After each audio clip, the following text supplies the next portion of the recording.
Hey everyone, and welcome back to the Leadership Project Live. Today we've got a real doozy for you, a real dilemma. How do you give feedback to your boss? Stay tuned to the end where I'm going to give you a framework that you can use to give feedback to anyone. Let's enjoy the show.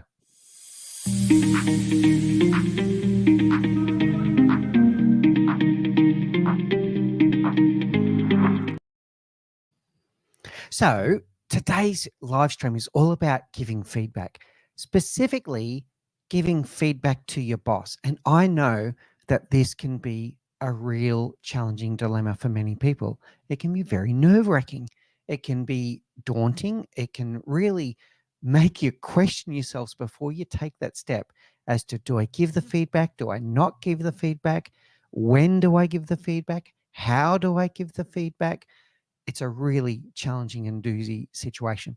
Stay tuned to the end of the live stream because I'm going to give you all a framework that you can use to give feedback to anyone, including your boss, including your loved ones, and also your team members if you are a team leader. So stay tuned to the show. We're going to give you this framework right at the end. We're going to go through some of the basics around giving feedback. We're going to give you some tips on how you can overcome some of your fears about giving feedback to your boss, and then a framework for how you can give feedback to anyone. So thank you for joining us today. We're live streaming out on LinkedIn, on Facebook, and on YouTube all at once. If you have some questions and comments along the way, please do put it in the comments and we'll share it as we go through. If you're watching this broadcast after the recording, you can also put your comments and me and my team will come back and we'll help you with those topics again at some time in the future. We'll respond to those comments. So please do subscribe to the Leadership Project YouTube channel. We bring you these live streams every week, but we also bring you video podcasts with expert leaders around the world every week. And we bring you curated videos on very specific topics. So if you haven't already, please do subscribe to the channel.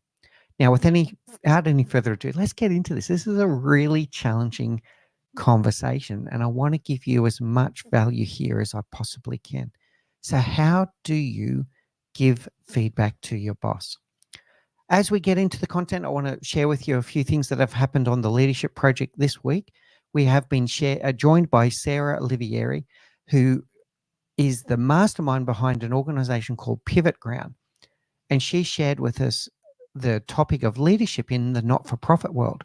And there were some really interesting mythbusters there about maybe some misconceptions or misperceptions that people often have about the not-for-profit world. I was also joined by Master Certified Coach Tony Latimer, who shared with us the power of non-directive coaching.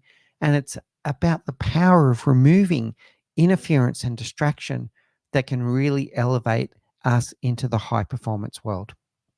Okay, into this content. So how do we give feedback to our boss? And stay tuned to the end where I'm going to give you that framework on how you can give feedback to anyone. I get it. I really get it. I'm like this myself. I've been like this myself my entire career. It can be very nerve-wracking to give feedback to anyone. You can get worried about, what are they going to think? What if they react badly? What if it doesn't go well? Is this going to impact my career? It can absolutely be nerve-wracking to give feedback to your boss. And we're going to unpack that a little bit and give you some tips on how you can overcome some of those fears and potentially limiting beliefs that might be holding you back from giving the feedback that you need to give. The first question I want you to think about is the benefits. So what will be the benefits of you giving this feedback? If there's something that your boss is doing that is counterproductive to what the organization's trying to achieve, if it's creating an environment where people aren't doing their very best work because they're always worried about what the boss is doing, or some kind of element in their leadership that is holding the team back from their very best performance, then there's going to be great benefits if we can get this conversation going and give the leader the opportunity to address the situation. One of the things you need to think about here is what is going to be better. Is it going to be better to give the feedback or to not give the feedback? And I'm going to say, what is going to be worse? I can ask the question in the reverse. Is it going to be worse to give the feedback, or is it going to be worse to never give the feedback? And whatever this issue is in the leader's performance goes unaddressed for an extended period of time. So think about what is going to be better. Think about what is going to be worse. Some things I want you to remember. Your boss is human. Your boss is fallible. And your boss has blind spots.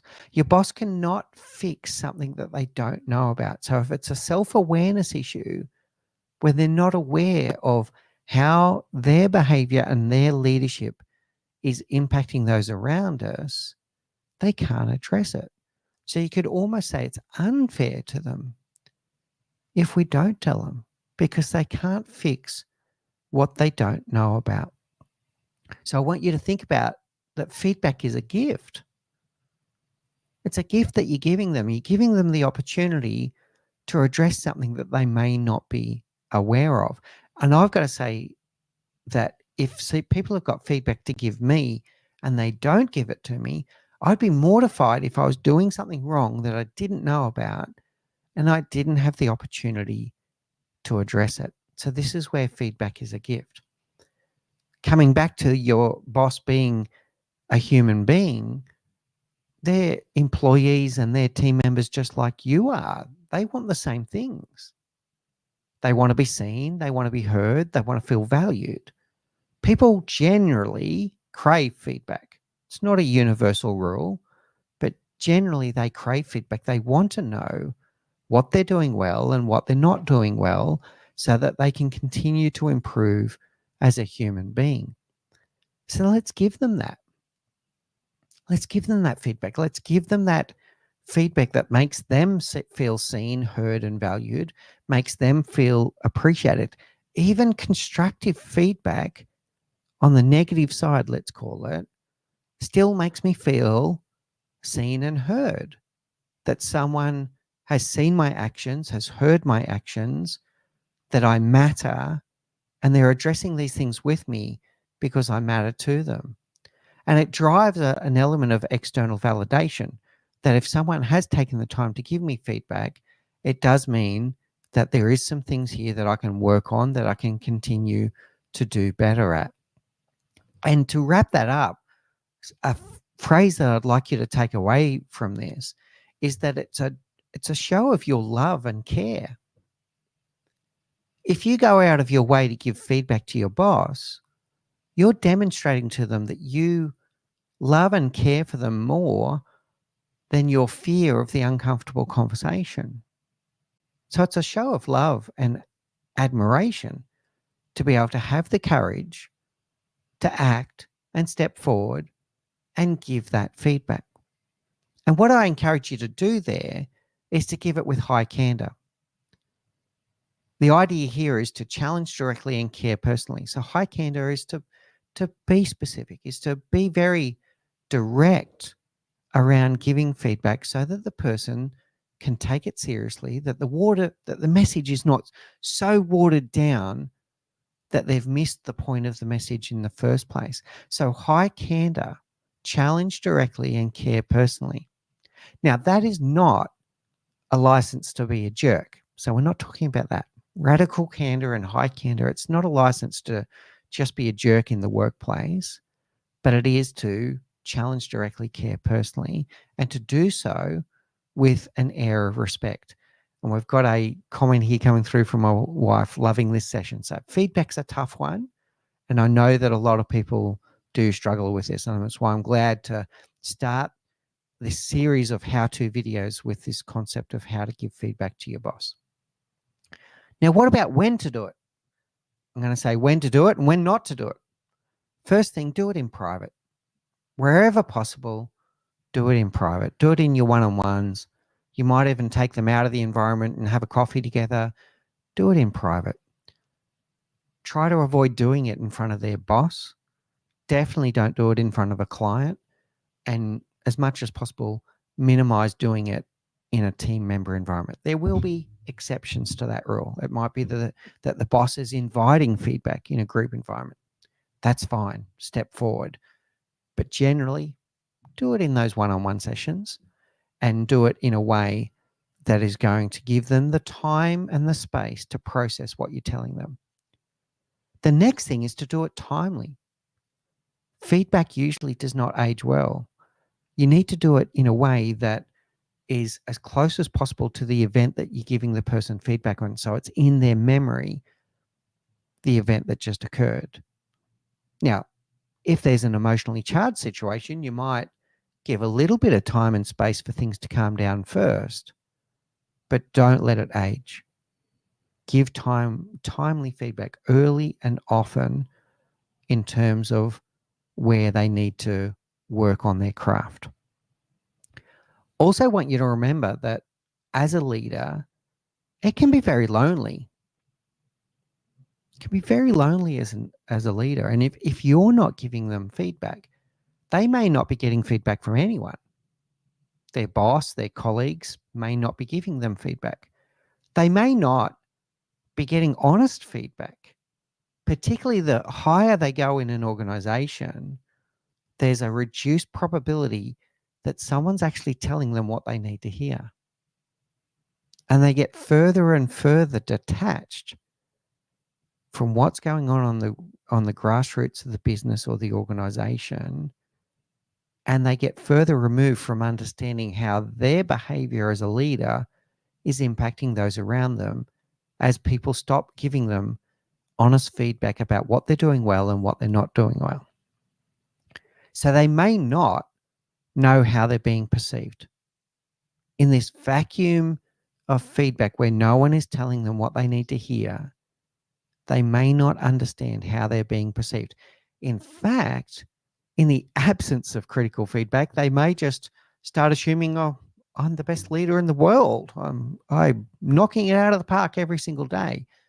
And I can tell you that no leader turns up to work each day wanting to be a bad boss. They might become a bad boss over time as things creep away on them, but no one wants to be a bad boss. So we need to help them with their understanding of how they're perceived. So how do you go about it? The first thing you need to do is build trust. You need to understand the relationship you're in. Do you have a relationship of trust with your boss? Yes or no? That's going to be a starting point. Then we're going to look at testing the waters first. So start with one thing. Just start with one thing that they want to hear. You don't want to bombard them with 27 things on the first time you ever give them feedback. That's going to be overwhelming. They won't know what to do with it. And they'll just go away second guessing your motives instead of thinking about themselves. So we're going to test the waters and we're going to start with one thing. The king in all of this is invited feedback. So we either wait to be invited if the boss is asking us, hey, can you give me feedback on this, on how things are going? Or we ask to be invited. Hey, boss, would you welcome some feedback on our meeting today? Is a great question to ask. So we either wait to be invited or we ask to be invited. Once that invitation is out there, we have the platform, we have the permission, we have the license to step into the breach and start giving that feedback.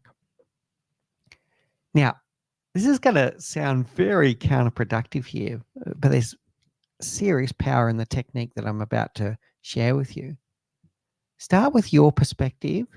Start with what you're seeing, hearing, feeling, and perceiving. You're going to make it about you. And that probably doesn't sound right because you're trying to give another person feedback and you're going to make it about you. But what we want to do is we want to make it objective. Yes, we can make it empathetic. So it might be a statement like, hey, boss, I know you got a lot on your plate right now, but I'd really like to share something with you. So understanding that the leader does have a lot on their plate, has a lot of pressures, has a lot of external factors is important. So you're sharing a little bit of empathy, but then we're going to make it about how their behavior is impacting us. And it's without judgment. it's without accusation. The framework I want to share with you that allows you to do this is called SBI: situation, behavior, impact. So we describe the situation with as much context and clarity as we can so that it's very clear the situation you're talking about. So it could be, hey, about the meeting we had this morning. The behavior will be then what the person did objectively without judgment. When you described X, when you presented Y, when you asked this person a question. And then the I is the impact, how you impacted me or the team. Situation, behavior, impact.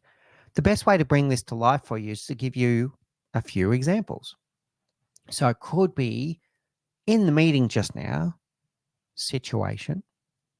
When you rush past the topic of behavior, I did not feel like my opinion was being heard or valued. Impact. So you can see in here, we're not making an accusation to the boss of saying, you don't value my opinion, you don't hear me, you don't give me the opportunity to speak. You're saying, in this meeting just now, when you rush past that topic, I did not feel like my opinion was being heard or valued. So it's about my feelings, my perspectives, the way I saw the situation. And then we hold space and we allow the boss to respond. Highly likely, if the boss is a decent human being, they're going to say, oh, I'm really sorry. I didn't realize. Thank you for bringing this to my attention. Let's address it. Because they may not be aware. They may have had a complete agenda of items on their meeting that they were trying to get through, and their mind is thinking at 1,000 miles an hour, and they had no idea that they had an impact on you in that meeting.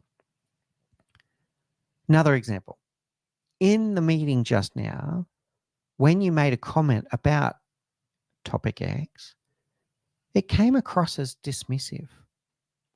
So this might be a case where maybe there's been a staff complaint or some problem in the business that a lot of people are concerned about, and the boss has made a comment to try to diminish the situation, and it came across as being dismissive, like the leader didn't care.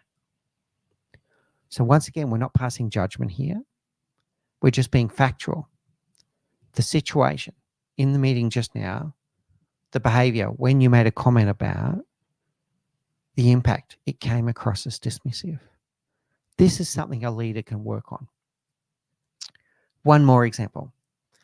In the meeting just now, when you described the current project, I feel you confused us on what the top priorities are. Situation, behavior, impact, and something that if I was the leader receiving this feedback, I can do something with that. I can really do something with that. It's quite specific, and it gives me something that I can go away and action. So the framework: situation, behavior, impact.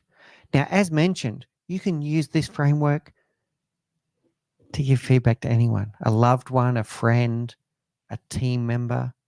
I personally, when I'm giving feedback to team members, I add another letter, which is A, action. So if I'm giving feedback to a team member, I describe the situation, describe the behavior, I describe the impact, and then I ask them, what action would you like to take? So SBIA when I'm giving feedback to a team member, SBI when I'm giving a feedback to a superior or a boss, and I hold space for the boss to decide what they're going to do about the action. Now, I'm sure you're all thinking about this. What if they react badly? What if they don't take it so well? They're emotional creatures as well. There's a possibility that at least in the moment, they might not react that well to the feedback. They may not have had candorous feedback recently, maybe ever. So they might be taken aback initially. The best thing that you can do here is to stay calm. Stay calm and let them process it. Hold space for them. Don't react. If they want to blow off steam and go, don't know where this is coming from, just stay calm. You may have to repeat the SBI again. Don't have to elaborate. Just repeat factually and objectively the SBI again. And then if they still are struggling to process it, just leave them with a statement like, I thought you would like to know. And then it's up to them. You can't control how they behave. You can't control how they respond. You can't control what they do next. But you've done your part, which is to bring their awareness to a situation that they need to address. Now, what about positive feedback? We've spoken a lot about constructive because that's the one that most people probably struggle with. What framework do we use to give positive feedback to our boss? It's the same one. Be specific, be clear, be timely, be respectful. And we use the SBI framework again. Situation, behavior, impact. But now we're talking a positive impact. And I can tell you, I'll share with you openly, on Monday this coming week, I'm going to be giving feedback to my boss because she did 3 things on Friday that made me feel very seen, valued, and cared about. And I'm going to be raising that to her awareness because she may not be aware that it was 3 small items made my day. 3 things that she saw, 3 things that she asked about that made my day in feeling seen, heard, and valued. So I'll be very specific and say, hey, on Friday in the meeting, it made me feel valued and respected, and I really appreciate it. That's a reward for her so that she knows that that kind of behavior is really important to me. It's really important to me. And if I don't tell her, she doesn't know. So on the positive feedback, it's the same. And it's the same situation. If they don't know about it, they can't continue and perpetuate that positive behavior that made you feel warm inside, whatever the case may be. So positive feedback, SBI, situation, behavior, impact. Now, message here to all the bosses out there. What if you're the one receiving the feedback? The first thing that you can do is just say thank you. And remember that it takes a lot of courage for a team member to give you feedback. It shows that their love and care for you is greater than their fear of the uncomfortable situation or the uncomfortable conversation. So start with a thank you. After that, you can process what is it that they're trying to say here. You can get curious and you can ask a few more questions. And where appropriate, you can apologize and you can say, oh, I'm really sorry. I did not know this. And thank you for raising it to my attention. Here's a tip. Even if you don't agree with the thing that they're coming to you, still thank them. Because they had the courage to come and talk to you about something that they were perceiving. So it might be a misunderstanding. Oh, thank you for bringing this to my attention. Let's clarify it. But we still thank the person because they brought it to your attention. And if they don't bring it to your attention, they're going to walk off and they're going to fester on the topic anyway. So aren't you better addressing it if it was a misunderstanding, for example? So as a boss receiving feedback, start with a thank you and then get curious. So in summary, feedback is a gift. Feedback is a gift. Invited feedback is best. So when someone invites you and says, can you give me feedback about my presentation today? Can you give me feedback on how that meeting went? Can you give me feedback on my leadership? Or try to be a bit more specific than that, but invited feedback is best. If someone doesn't invite the feedback, ask to be invited. Hey, boss, Would you mind if I gave you some feedback on today's meeting? Test the waters. Start with something. Start with one thing, not 27 things. Be specific. Use the framework, situation, behavior, impact, and apply the same process towards giving positive feedback as well. So there you have it today. This is going to be the first of multiple videos that we're going to do around this topic of how to, right? A lot of people out there in the workplace are looking for tips on how to do different things. So today was how to give feedback to your boss. Another one might be how to prepare for a presentation. If you have some topics that you would like to see us cover, please do post it in the comments so that we can make sure that we're bringing you the biggest amount of value as possible. I'm also going to put in the comments of this video after it's processed and all the thing that it does, a link to another video of a video that we recently made with Aga Bayer, who really embraces this process of invited feedback around being specific in the feedback around situation, behavior, and impact. So thank you for joining us on the show today. We know that you're getting great value. Please do make sure that you subscribe to the Leadership Project YouTube channel so that you can be made aware of all of our future videos, our live streams, but also our video podcasts that we do with experts around the world. So thank you, everyone. Have a wonderful day, and we'll be back with you with more videos very soon.